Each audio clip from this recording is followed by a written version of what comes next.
Film की शुरुआत एक ऐसे शख्स से होती। अभी तक हमें उसका नाम नहीं पता है, बस इतना पता है कि वो अपने बच्चे को शहर के उस पार ले जा रहा है। वो उसे उसकी सास के घर छोड़ने जा रहा है और अपनी गर्भवती पत्नी के लिए एक सुपर हीरो पति बनने जा रहा है, ताकि उसे प्रसव के दौरान एक औरत की जरूरत के हिसाब से भावनात्मक सहारा मिल सके। आखिरकार वो अपनी मंजिल पर पहुंच जाते हैं और उसकी पत्नी की माँ बच्चे की देखभाल का जिम्मा संभाल। वो बच्चे से कहता है कि वो अच्छा लड़का बने और फिर गाड़ी में बैठकर चला जाता है। कुछ मिनट बाद जब वो गाड़ी चला रहा होता है, उसकी पत्नी दर्द से कराहती हुई आती है और उससे बात करती है वो उसे बताता है कि वो अभी अभी अपने बच्चे को उसकी माँ के घर छोड़कर आया और अब हमें पता चलता है कि इस आदमी का नाम डेविड है। डेविड अपनी पत्नी को बताता है कि वो अस्पताल पहुंचने वाला है और जल्द ही वो अस्पताल पहुंच जाता है। जैसे ही वो पार्किंग स्थल पर पहुंचता है, टक्सीडो पहने एक अजीब लाल बालों वाला आदमी अचानक कार में चढ़ता है, बंदूक निकालता है और उसे गाड़ी चलाने के लिए कहता है। डेविड किसी अंतिम संस्कार में एक जोकर की तरह खो गया है और सच कहूं तो उसकी जगह कोई भी व्यक्ति इतना ही भ्रमित होगा। वो लाल बालों वाले आदमी को बताता है कि उसकी पारिवारिक आपात स्थिति है, क्योंकि उसकी पत्नी को बच्चा होने वाला है और उसे उसके साथ रहना है। जवाब में वो आदमी चिल्लाता है कि अब वो उसकी पारिवारिक आपात स्थिति है। डेविड के पास कहने के अलावा कोई चारा नहीं है, इसलिए वो उस आदमी के निर्देश का पालन करता है और अस्पताल की पार्किंग से बाहर निकल जाता है। अब ऐसी परिस्थितियों में आप सहमत होंगे कि साथ देना, दया की पार्टी करना और अपने भगवान से प्रार्थना करना सबसे अच्छा है कि वे सुन लें। और डेविड बिल्कुल यही करने की कोशिश करता है। लेकिन डेविड के बोलने से पहले ही मिस्टर रेडहेड को यह बात समझ आ जाती है और वो डेविड को साफ कर देते हैं कि वो किसी भी तरह की पारिवारिक बातों में नहीं आने वाले हैं। इस बीच डेविड की पत्नी फिर से फोन करती है, लेकिन इस बार वो किसी स्पष्ट कारण से जवाब नहीं देते हैं। कुछ देर बाद मिस्टर रेडहेड गैस केस पर नजर डालते हैं और पाते हैं कि डेविड के पास पेट्रोल कम है, इसलिए वे टैंक भरवाने के लिए एक पेट्रोल स्टेशन पर रुकते हैं। डेविड इसे मदद के लिए पुकारने का संकेत समझता है और उसकी किस्मत से पेट्रोल स्टेशन पर एक महिला मौजूद होती है। यहाँ एक ही समस्या है कि अगर डेविड को उससे मदद लेनी है तो उसे रेडहेड को बताए बिना ऐसा करना होगा। डेविड कई बार मदद के लिए बोलने में सफल हो जाता है, लेकिन रेडहेड उसे पकड़ लेती है। दूसरी ओर महिला कुछ नहीं करती, क्योंकि वो या तो बहुत डरी हुई होती है या इतनी भ्रमित होती है कि उसे समझ नहीं आता कि डेविड क्या कहना चाह रहा है। जब रेडहेड उसकी ओर देखता है तो वो अपनी कार में बैठकर भाग जाती है। डेव के पास कार में वापस जाने के अलावा कोई चारा नहीं था, क्योंकि उसकी पहली मदद की गुहार नाकाम हो गई थी। वे फिर से सड़क पर निकल पड़े और डेविड पर बंदूक ताने हुए मिस्टर रेडहेड ग्लव कंपार्टमेंट में हाथ डालकर कुछ तस्वीरें निकालते हैं। रेडहेड पूछता है कि क्या डेविड कभी बोस्टन गया है, जिस पर डेविड जवाब देता है कि वो बोस्टन सिर्फ एक बार गया है और वो भी बहुत पहले की बात है। इसके बाद रेडहेड उसे बताता है कि वो उसे बोस्टन में अपने एक जानने वाले लड़के की याद दिलाता है। कुछ देर बाद डेविड रेडहेड से पूछने का फैसला करता है कि घर लौटने में उसे कितना समय लगेगा। पहले तो रेडहेड डेविड से पूछता है कि उसे क्यों लगता है कि वो कभी घर वापस जाएगा, लेकिन वो पीछे हट जाता है और डेविड से कहता है कि उनकी पूरी यात्रा करीब 1 घंटे तक चलेगी। वो डेविड को यह भी बताता है कि उनका गंतव्य बोल्डर सिटी है। तभी डेविड की पत्नी फिर से फोन करती है और इस बार वो फोन उठाता है, लेकिन ऐसा लगता है कि उसे और भी ज्यादा दर्द हो रहा है, इसलिए डेविड उसे आश्वासन देता है कि वो थोड़ी देर में उसके पास आएगा और कॉल खत्म हो जाती। कुछ देर बाद डेव को एक पुलिस वाली गाड़ी दिखती है और इस बार उसके पास एक प्लान है कि वो पुलिस वाले को इतनी तेजी से पार कर देगा कि लोग उसका पीछा करेंगे। और देखिए क्या हुआ, ये प्लान जादू की तरह काम कर गया। पुलिस वाली गाड़ी उनका पीछा करती है और जल्द ही उनके पास गाड़ी रोकने के अलावा कोई चारा नहीं बचता। हालांकि चीजें प्लान के हिसाब से नहीं होती है और उसके बाद जो होता है वो आपके रोंगटे खड़े कर देगा। जैसे ही पुलिस वाले उन्हें गाड़ी से बाहर निकलने को कहते हैं, प्लीज मिस्टर बिग, गाड़ी से बाहर निकल जाओ, बस वो जो कहे वही करो। रेडहेड गोली चलाता है और पुलिस वाला जमीन पर गिर जाता है। इस पर डेविड को एहसास होता है कि उसकी पूरी जिंदगी की सबसे अजीब रात होने वाली है। वो दोनों फिर से सड़क पर निकल पड़ते हैं और कुछ देर गाड़ी चलाने के बाद डेविड भागने का एक और प्लान बनाने लगता है। पहले तो वो रेडहेड का ध्यान सवालों से भटकाने की कोशिश करता है, लेकिन रेडहेड उसे टाल देती है। कुछ देर बाद रेडहेड को शक होता है कि डेविड जानबूझकर गाड़ी क्रैश करने वाला है, इसलिए वो डेव की सीट बेल्ट खोल देता है ताकि उसे ज्यादा झटका लगे, ताकि अगर वो कोई बेवकूफी करने की कोशिश करे तो उसे पता चल सके। लेकिन कार को क्रैश करने के बजाय डेविड एक पल में चलती कार से बाहर कूद जाता है।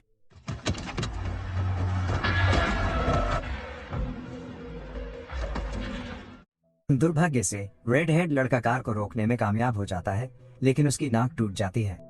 डेविड एक चट्टान के पीछे छिप जाता है, जबकि रेड डेव को गालियां देता है, लेकिन डेव की पत्नी उसे बीच में रोक देती है।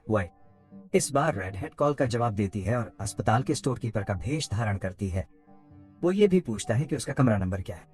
इस बिंदु पर डेविड को एहसास होता है कि उसे लुका छिपी का खेल बंद करना होगा, क्योंकि रेड हेड आखिरी चीज जो करना चाहता है वो अपने परिवार को खतरे में डालना। रेड हेड इस पर प्रतिक्रिया देते हुए डेविड के चेहरे पर इतनी जोर से मुक्का मारता है कि वो जमीन पर गिर जाता है। जैसे ही वे कार के पास आते हैं, डेविड अपने कॉलरबोन को जल्दी से एडजस्ट करता है, जो रेड हेड के लिए थोड़ा हैरान करने वाला होता है कि डेविड जैसा हारने वाला ऐसा कुछ कर सकता है। एक बार यह तय हो जाने के बाद वे वापस कार में चढ़ जाते हैं और डेविड फिर से गाड़ी चला रहा होता है। अपनी पत्नी के बारे में चिंतित डेव रेड हेड से पूछता है कि वो फोन पर कैसी लग रही थी। फिर रेड हेड कहती है कि फोन पर वो अच्छी लग रही थी और डेविड से पूछती है कि क्या वो अपनी शादी से खुश है, जिस पर डेविड जवाब देता है कि वो खुश है। इसके तुरंत बाद रेड हेड एक रेस्टोरेंट में जाती है और डेव को वहां चलने के लिए कहती है और डेविड बिना किसी आपत्ति के मान जाता है। जैसे ही वे रेस्टोरेंट पहुंचते हैं, दोनों आदमी रेस्टोरेंट के अंदर जाते हैं और रेड हेड डेविड को बैठने के लिए कहती है। वो इधर उधर देखता है और देखता है कि एक वेट्रेस और एक आदमी उसे घूर रहे हैं। टेबल के नीचे बंदूक रखते हुए रेड हेड डेविड को बताता है कि एक आदमी उसके आने का इंतजार कर रहा है। वो कहता है कि शुरू में बोस्टन जाने की योजना थी, लेकिन क्योंकि वो आदमी अधीर था इसलिए वो बोल्डर सिटी के एक निजी कमरे में चला गया और वे वहीं जा रहे हैं और वे वहीं जा। डेविड अपने विचारों में खो जाता है, शायद अपहरणकर्ता की बात का कोई मतलब निकालने की कोशिश कर रहा है। रेड हेड फिर उसे एक मुनीम की कहानी सुनाती है। रेड हेड के अनुसार मुनीम ब्रुकलिन का एक आदमी है जो दक्षिण बोस्टन में रह रहा था। बुक कीपर एक अच्छी बोस्टन लड़की से मिलता है, प्यार में पड़ जाता है, वे शादी के बंधन में बंध जाते हैं और एक बच्ची को जन्म देते हैं। लेकिन रेड हेड अपनी कहानी पूरी करने से पहले ही वेट्रेस को उनके पास आते देखता है। वे दोनों ब्लैक कॉफी और सैंडविच ऑर्डर करते हैं और डेविड इस बात से नाराज है कि रसोइया उन्हें मेन्यू में कुछ भी बदलने नहीं दे रहा है। वेट्रेस के जाने के बाद रेड हेड अपनी बुक कीपर वाली कहानी जारी रखता है। वो कहता है कि बुक कीपर जैकब सुलिवन नाम के एक कट्टर कैथोलिक के लिए काम कर रहा था। उस समय उसका काम सुलिवन के एक सहयोगी के लिए बही खाता रखना था, लेकिन सहयोगी चालाकी से काम लेता है और पैसे कमाना शुरू कर देता है। इसलिए जब जैकब सुलिवन को इसके बारे में पता चला तो सुलिवन ने उस सहयोगी को मारने के लिए एक आदमी भेजा जो बुक कीपर के अपार्टमेंट में आया था। इसके बाद रेड हेड डेविड के जीवन के बारे में बात करना शुरू कर देता है और ये सुनकर डेविड पूछता है कि रेड हेड उसे कौन समझता है। जब डेव उसे फिर से बीच में टोकता है तो ये बात रेड हेड को एज पर भड़क जाती है और वो डेविड पर चिल्लाता है और उसे कभी भी बीच में न बोलने के लिए। डाइनर में बैठा दूसरा आदमी बाहर निकलने की कोशिश करता है और रेड हेड भी उसे वापस बैठने के लिए कहती है।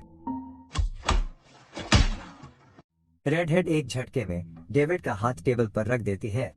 वो दूसरे आदमी के पास जाता है, उसे रुकने के लिए कहता है और उसका फोन उससे छीन लेता है। वो किचन में भी जाता है जहां वेट्रेस और कुक हैं। वो उनका फोन छीनकर डीप फ्रायर में फेंक देता है। वो कुक को खाना तैयार करने के लिए 4 मिनट देता है और फिर वेट्रेस के साथ किचन से बाहर चला जाता है, जिसके बाद वो बज रही म्यूजिक को बंद कर देता है और डेविड के साथ टेबल पर वापस आकर साथ में गाता और नाचता है। वो डेविड के सामने बैठ जाता है और डेविड से कहता है कि उसे पूरी सच्चाई बतानी होगी, नहीं तो बाकी सब मर जाएंगे। डेविड कहता है कि उसे समझ नहीं आ रहा कि वो किस बारे में बात कर रहा है। तभी एक महिला अपनी बेटी के साथ डाइनर में आती है। कुछ देर बाद वेट्रेस खाना लेकर वापस आती है और रेड हेड उस पर गोली चलाने का फैसला करती है। क्योंकि डेव सच बताने को तैयार नहीं है, इसलिए वो वेट्रेस पर अपनी बंदूक तानने की कोशिश करता है, लेकिन वह नाकाम हो जाता है।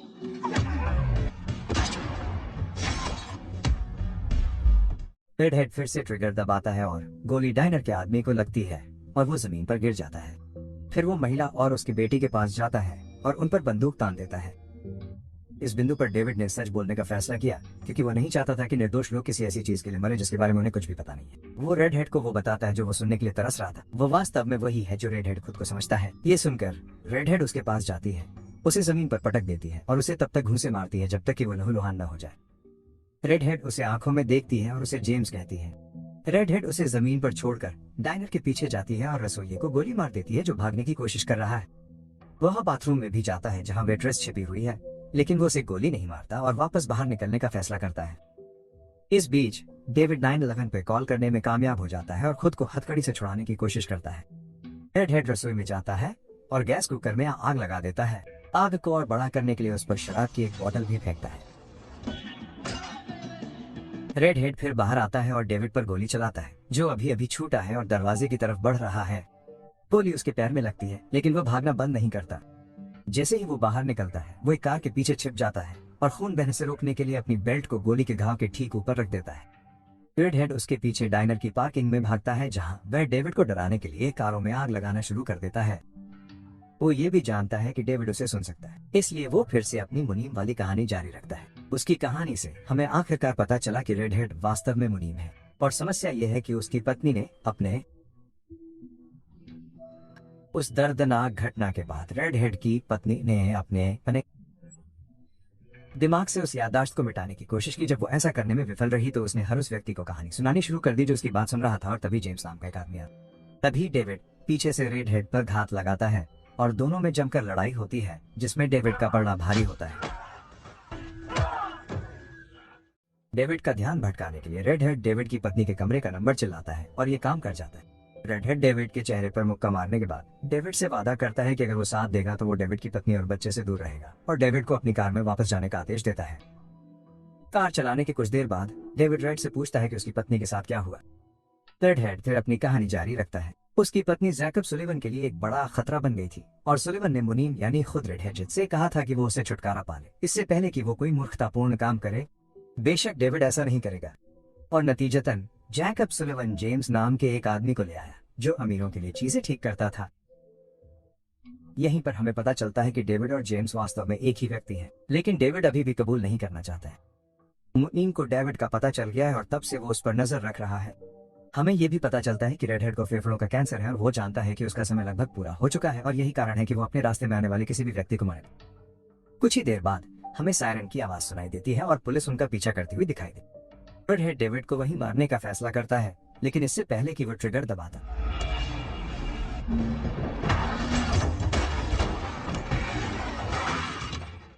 फिर हम देखते हैं कि दो पुलिस अधिकारी रुकते हैं, लेकिन अचानक कोई उन्हें गोली मार देता है, और वो कोई डेविड है जिसे अब हम जानते हैं कि जेम्स है। वह कार से बाहर निकलता है और रेडहेड के पास जाता है जो कार की दूसरी तरफ फंसी हुई है। यहाँ जेम्स अंततः कबूल करता है कि उसका इरादा रेड के परिवार को मारने का नहीं था। कहानी पर वापस आते मुनीम की अनुपस्थिति में जेम्स घर में घुसता है और उसकी पत्नी को गोली मारने की कोशिश करता है, लेकिन मुनीम की पत्नी उस पर हमला करती है, जिससे वो गलती से बेटी को गोली मार देता है। जेम्स को ट्रिगर दबाने का पछतावा होता है, लेकिन उसने पहले ही एक पाप कर दिया था जिससे वो खुद को मुक्त नहीं कर सकता था। उसने पत्नी को गोली मार दी और पूरे घर को आग लगा दी। हालांकि पूरी घटना ने जेम्स के विवेक को बहुत प्रभावित किया। यही वजह है कि उसने अपराध की दुनिया को पीछे छोड़ दिया और एक साधारण जीवन जीने के लिए दूसरे शहर चला गया। अपने कबूलनामे के बाद उसने रेडहेड का गला घोंट दिया जब तक कि वो संघर्ष करना बंद कर दे। रेडहेड मर चुका है। श्री रेड की मृत्यु के बाद डेविड ने फिर से अपना फोन उठाया और पाया कि उसकी पत्नी ने एक बच्ची को जन्म दिया है। हम फिर से सायरन सुनते हैं और एक और पुलिसकार को आते हुए देखते हैं। अंत में डेविड अपने हाथों को अपने सिर के ऊपर उठाता है और शायद अपनी सरल खुशहाल जिंदगी में वापस चला जाएगा। वहीं